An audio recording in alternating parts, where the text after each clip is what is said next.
सुप्रभात बच्चों। उम्मीद है आपने पाठ 8 का 1 से 7 तक अभ्यास कार्य कर लिया होगा। आज हम पाठ 8 का व्याकरण कार्य करेंगे। व्याकरणम शब्द रूपाणि इकारांत पुल्लिंगे स्त्रीलिंगे च। शब्द रूप इकारांत पुल्लिंग और स्त्रीलिंग में। येषां शब्दानाम् अन्ते इकारः भवति ते शब्दाः इकारान्तः कथ्यते। जिन शब्दों के अंत में इकारः होता है वे शब्द इकारांत कहलाते हैं। कहने का मतलब जिन शब्दों का अंत ई से होता है, छोटे ई से होता है, तो वो शब्द क्या कहलाते हैं? इकारांत। केचन इकारान्तः शब्दाः पुल्लिंगे भवन्ति केचन च स्त्रीलिंगे। कुछ इकारांत शब्द पुल्लिंग में होते हैं और कुछ स्त्रीलिंग में। जैसे कि मुनि, ऋषि, रवि, हरि, कपि, ये शब्द किस में है? पुल्लिंग में है और पुल्लिंग इकारांत में है। इकारांत अगले शब्द हैं जो मति, मुनि, मति, भूमि, प्रकृति, कीर्ति, प्रीति, सूक्ति, संपत्ति आदि शब्दा स्त्रीलिंगे सन्ति। लेकिन है ये भी इकारांत, लेकिन ये स्त्रीलिंग शब्द है। ये इकारांत पुल्लिंग शब्द है और ये इकारांत स्त्रीलिंग शब्द है। इकारांता नाम पुल्लिंग शब्दा नाम रूपाणि एवं भवन्ति। जो इकारांत पुल्लिंग शब्द है उसके रूप इस प्रकार होते हैं। जिसकी आपने मुनि का शब्द रूप है, मुनि इकारांत पुल्लिंग में है। यदि आप मुनि इकारांत पुल्लिंग शब्द रूप लर्न कर लेते हो तो आप इसके जो इकारांत पुल्लिंग वाले और शब्द हैं तो आप उनका शब्द रूप भी चला सकते हो कि वे शब्द रूप भी मुनि की तरह ही चलेंगे। इस तरह यदि आप मुनि शब्द रूप याद करने से अन्य शब्द भी इकारांत पुल्लिंग में चला सकते हो। पहले आपने क्या करना है? मुनि इकारांत पुल्लिंग शब्द में इस शब्द रूप को आपने याद करना है। आप इसको याद करोगे और अपनी रफ कॉपी पे इसको लिखने का अभ्यास करोगे। अधोलिखित शब्दानाम रूपाणि लिखित्वा रिक्तस्थानानि पूरयत। अब नीचे दिए गए शब्दों के रूप लिखकर रिक्त स्थान पूरा करो। अब आपने मुनि शब्द रूप याद कर लिया तो ये शब्द हैं जो कौन से हैं? पुल्लिंग हैं, मुनि की तरह ही चलेंगे। ये सारे शब्द रूप मुनि शब्द रूप की तरह ही चलेंगे। जैसे अब ऋषि प्रथमा विभक्ति, मुनि कैसे चलता था? मुनि, मुनि, मुन्य। अब ऋषि को भी आप कैसे चलाओगे? ऋषि, ऋषि, ऋष्य। अब कपि द्वितीय विभक्ति, कैसे मुनि कैसे चलता है? मुनिम, मुनि, मुनीन। वैसे ही कपि आप द्वितीय विभक्ति में कैसे चलाओगे? कपिम, कपि, कपीन। ये आपने मुनि शब्द रूप की तरह ही चलाने हैं। गिरि तृतीय विभक्ति, गिरिना, गिरिभ्याम, गिरिभि। हरि चतुर्थी विभक्ति, हर्ये, हरिभ्याम, हरिभ्य। कवि पंचमी विभक्ति, कवे, कविभ्याम, कविभ्य। अग्नि षष्ठी विभक्ति, अग्ने, अग्न्यो, अग्निनाम। अब अग्निनाम मुनि नाम में भी ना को बड़ी की मात्रा है, अग्नि नाम में भी ना को बड़ी की मात्रा आएगी। रवि, रवौ, रव्यो, रविषु। संबोधन शिवी, हे शिवे, हे शिवी, हे शिव्य। ये सारा शब्द रूप आपका मुनि की तरह चला हुआ है। मतलब आगे है अधोलिखिते कोष्ठके ऋषि किम किम करोति इति लिखितम अस्ति। अधे विभक्ति क्रमेण तत् लिखन्तु वदन्तु च। अभी आपके पास मंजूषा दे रखी है। अब इसमें ये बताना है, जो इसमें है बॉक्स में ऋषि शब्द दिया हुआ है, ये क्या क्या करते हैं। ये लिखा हुआ है जो ऋषि हैं वो क्या क्या करते हैं, ये लिखा गया है इसमें बॉक्स में। आपने विभक्ति को विभक्ति के क्रम के अनुसार लिखना है।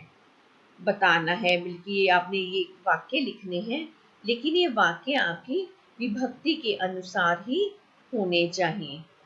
जैसे कि पहला वाक्य है, ऋषि प्रातः उत्तिष्ठति।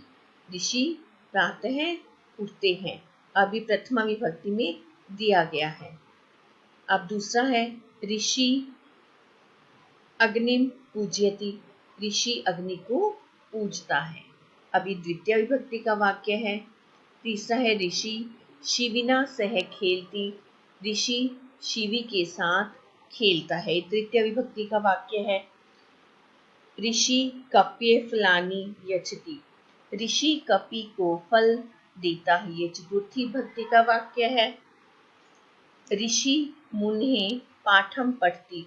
ऋषि मुनि को मुनि से पाठ पढ़ता है, ये आपका पंचमी विभक्ति का वाक्य है। ऋषि गिरे समीपे वस्ति। ऋषि गिरी के समीप रहता है, ये आपका षष्ठी विभक्ति का वाक्य है। ऋषि हरो विश्वासम करोति। ऋषि भगवान पर विश्वास करता है, ये आपका सप्तमी विभक्ति का वाक्य है। ऋषि वदति हे शिवे मम समीपे वस। ऋषि कहता है कि हे शिवे मेरे पास रहो, तो ये आपका संबोधन का वाक्य है। इस तरह आपने विभक्ति के अनुसार वाक्य लिखने हैं। ये मति इकारांत स्त्रीलिंग शब्द है। मति इकारांत में आपने पहले याद करना है और इसको रफ कॉपी में लिखने का आपने अभ्यास करना है। तो इसका ये मति शब्द पहले याद करोगे। मति इकारांत स्त्रीलिंग में है। और अब नीचे आपके जो ऊपरी लिखितानि मति शब्दस्य रूपाणि ध्यानेन पठन्तु वदन्तु च। ऊपर लिखे गए मति शब्द के रूप को ध्यान से पढ़ो और बताओ। इकारांत स्त्रीलिंग शब्दानाम रूपाणि एवं भवन्ति। इकारांत स्त्रीलिंग शब्दों के जो रूप है इसी ही प्रकार होते हैं। जो जैसे मति का चला है, जो स्त्रीलिंग इकारांत है वो भी मति की तरह ही चलेंगे।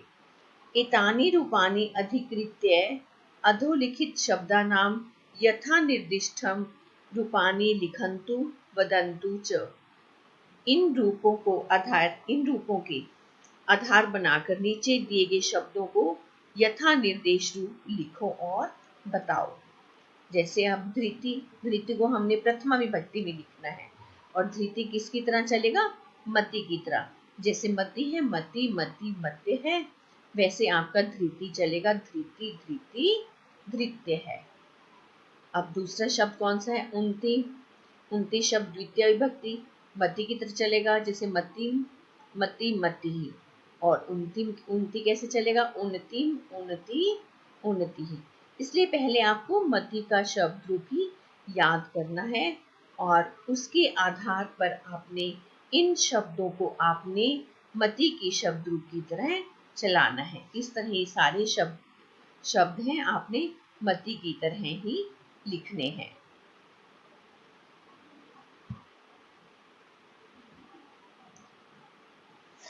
अत्र मंजूषायां कानिचित् पदानि दत्तानि। अब यहाँ मंजूषा में कुछ पद दिए गए हैं।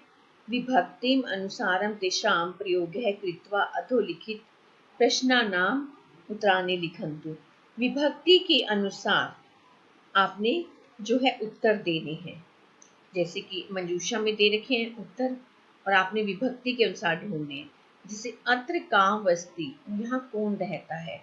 अब आपको पता है का प्रथमा विभक्ति में है, आपका उत्तर भी जो है प्रथमा विभक्ति में होना चाहिए। अब यहाँ पर प्रथमा विभक्ति का शब्द कौन सा है? रुचि। तो क्या लिखोगे? अत्र रुचि वस्ति। सा काम नमति, वह किसको नमस्कार करती है? काम द्वितीय विभक्ति का शब्द है, तो आपका उत्तर भी द्वितीय विभक्ति में होना चाहिए। और द्वितीय विभक्ति का यहाँ पर शब्द है मातृभूमिम। सा मातृभूमिम नमति। मेघा सा कया सह तिष्ठति। मेघा कहती वह किसके साथ रहती है? अब यहाँ पर किसके साथ कया, कया आपको पता है स्त्रीलिंग है और तृतीय विभक्ति है। आपने कौन सा ढूंढना है, अब स्त्रीलिंग, और आपने स्त्रीलिंग ढूंढना है और तृतीय विभक्ति का शब्द ढूंढना है। तो क्या आएगा आपका, सा प्रगत्या सह तिष्ठति, वह प्रगति के साथ रहती है। कीर्ति कहती है वह प्रगति के साथ रहती है। मेघा, सा कसे पुस्तकम आनयति, कीर्ति सा प्रीत्यै पुस्तकम आनयति। मेघा, सा कस्या मित्रम अस्ति, वह किसकी मित्र है। कीर्ति, सा शान्त्याः मित्रम अस्ति, वह शांति की मित्र है। सा कस्यां विश्वासं करोति, कीर्ति सा उन्त्यां विश्वासं करोति, वह उनती पर विश्वास करती है। मेघा, सा त्वां किं वदति, वह तुम्हें क्या कहती है। कीर्ति, सा वदति हे कीर्ति त्वं मम मित्रम असि, वह कहती है कि हे कीर्ति तुम मेरी मित्र हो। इस प्रकार आपने जिस विभक्ति में प्रश्न पूछा गया है उसी विभक्ति में ही आपका उत्तर होना चाहिए। अगला है अकारांता पुल्लिंग शब्द, उकारांता पुल्लिंग शब्द। अब यहाँ पर जो उकारांता कैसे हैं, साधु, गुरु, भानु, रिपु, शिशु, ये सब पुल्लिंग शब्द हैं। साधु, साधु की तरह चलेंगे ये साधु, क्योंकि साधु शब्द भी क्या है, पुल्लिंग उकारांत है। उकारांत पुल्लिंग शब्दानाम रूपाणि एवं भवन्ति। जो उकारांत पुल्लिंग शब्दों के रूप है वो इस प्रकार होंगे। ये साधु शब्द रूप आपने पहले याद करना है, इसको रफ कॉपी पे लिखने का अभ्यास करना है, और इसकी तरह ही आपने ये सारे जो शब्द रूप हैं, जो पुल्लिंग शब्द उकारांत पुल्लिंग है, वो आपने इन शब्दों को भी साधु की तरह ही चलाना है। जैसे गुरु प्रथमा विभक्ति, गुरु गुरु गुरुवे, क्योंकि साधु उकारांत पुल्लिंग, गुरु भी साधु, साधु की तरह उकारांत पुल्लिंग, जैसे साधु चला है वैसे ही गुरु का शब्द चलेगा। इसी प्रकार भानु, भानु भी पुल्लिंग में है, पुल्लिंग शब्द है और उकारांत है। जैसे साधु की द्वितीय विभक्ति है वैसे ही भानु की आपने द्वितीय विभक्ति लगानी है। इस तरह से आपने पूरा शब्द रूप साधु की तरह पूरे शब्दों को जो ये पुल्लिंग वाले हैं सारे आपने साधु की तरह ही चलाने हैं।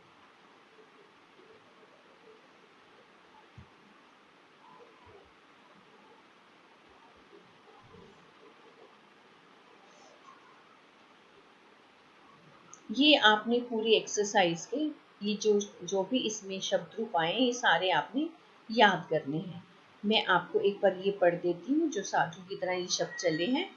गुरु का गुरु गुरु गुरुवः, भानु का भानु भानु भानु, विधु तृतीया विधुना विधुभ्यां विधुभि, रिपु चतुर्थी विभक्ति रिपवे रिपुभ्यां रिपुभ्य, विष्णु पंचमी विभक्ति विष्णे, इसमें अब कैसे चले, अब इसमें पंचमी विभक्ति में विष्णु हो, क्योंकि यहाँ पर देखो साधु है तो यहाँ पर क्या आएगा, विष्णु हो, विष्णुभ्याम विष्णुभ्य।